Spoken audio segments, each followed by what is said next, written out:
First of all, let me introduce you to Ric Peri, who has been the right hand at everything avionics, regulatory, and so forth for AEA, and been an uncommonly good source of info on everything that's happening from the Puzzle Palace on down.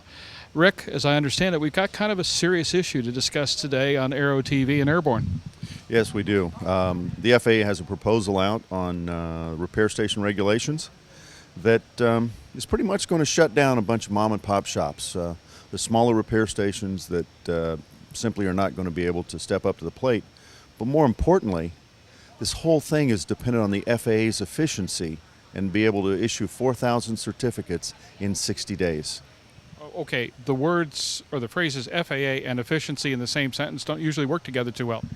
No, they don't. And as anybody that knows, trying to get a field approval through or any kind of work with the local FSDO, you're typically on a 60-day delay on an appointment to get in to talk to somebody.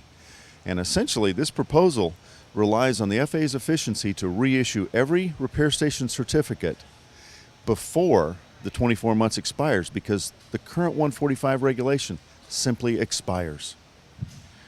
Give us the broad overview of what's happening. How do we tell people out in the general aviation, commercial aviation, sport aviation world how pivotal this issue is?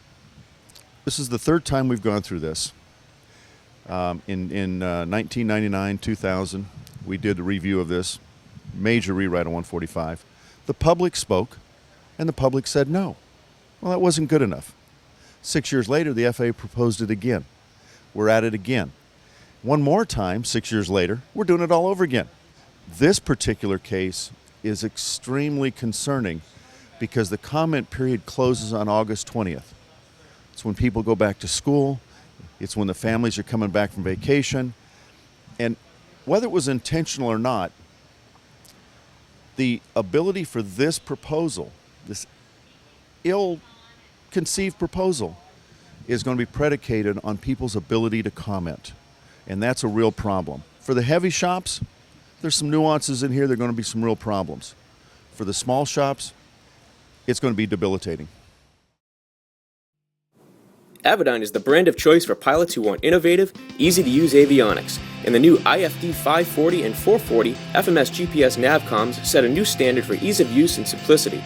As plug-and-play replacements for legacy 530 and 430 series navigators, the hybrid touch user interface of the IFD 540 and IFD 440 makes it much easier to access the information you want while reducing head-down time, and making flying more enjoyable.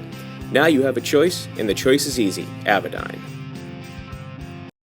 What is the best case scenario we can hope for, and how do we make that happen? Well, you comment. This is rulemaking. While there's no prohibition against an agency continuing to promote and propose something, hoping that the public will go to sleep, so it's up to us each and every time to make sure that we comment and hold the agency accountable to what the public wants in the management of it.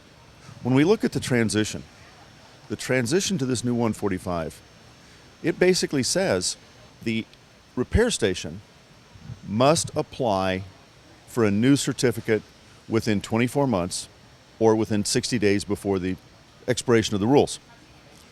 Well, it's not real clear what that total application process is, but if the FAA knows what you're doing, why do you need to reapply? Why can't the FAA just issue the new version, which is what they've done in the last two rewrites? But for this reason, they task the public to do this. So if a small business is, God forbid, being busy, they have to stop what they're doing and reapply to get a repair station certificate. Part of that reapplication process is listing every article the repair station works on, every aircraft, every part, every component by make and model that they are capable of performing. Class ratings go away. Now, it's a shell game, and it's really kind of a classic little shell game. The FAA says, we don't mandate capabilities lists, and they don't. They do mandate capabilities, and those are what's going to go. So you take a large shop that is a class-rated facility, works on a lot of equipment, that goes away.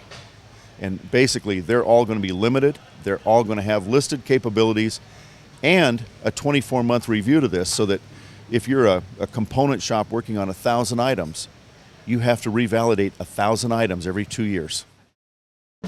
Welcome to the Aero-News Network, the aviation world's most comprehensive news and information resource. Real-time 24/7 online audio and video programming, where aviation has been getting updated for over a decade. Distributing over 11,000 stories, features, audio, and video programs every year. Only ANN covers aviation and aerospace with this much depth, insight, and expertise. Check us out on the web at aero-news.net.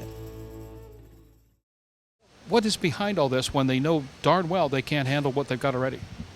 Well, I think it's a number of things, and let me kind of defend a little bit of what they are trying to do. The FAA's wanted to modernize ratings for a long time. Our rating system is a bit dated, especially in the new avionics. It's very difficult to define some of the new products. You have an integrated primary flight display with an integrated computer system behind it. The regulations don't really define that well. And so they've been trying literally since the late 1990s to get a better definition of that. And it's an interesting thing because it's like every generation that rotates through headquarters is disappointed with the rule that came out from the previous generation, but never do their homework to find out why. And so they keep, well, we don't like the way that rule came out, so we're going to propose to fix it. Well, the proposed to fix it was what was proposed to begin with, and the public said no. So when we look at the process and the proposal as it's out there right now, the transition from old to new is a real problem. And if that issue isn't resolved, I predict we're going to lose 10% of the repair stations. 10%. Now, this thing is very airline-centric. It fits very well to a large airline-type repair station, but those are the minority of repair stations. There's about 4,000 repair stations, and there's probably not over 500 to 1,000 that actually are directly related to air carriers. And so you have a lot of repair stations there that the FAA is proposing that they get managed like an air carrier. And so that's just a real problem. It's imperative that every repair station, especially the small businesses, comment before the August 20 date. We're the largest representation of repair stations in the world. We have just shy of 1,000 repair stations under our umbrella, principally avionics, but nonetheless about 1,000 repair stations. If anybody needs information on this, they can go to our website, aea.net, and they're welcome to contact me directly on this. This is an extremely important issue, and I encourage everybody who owns a repair station to make sure that they follow this one closely, because basically the FAA has put a closing date in this proposal, and if you do nothing, your repair station will close 24 months after this becomes final.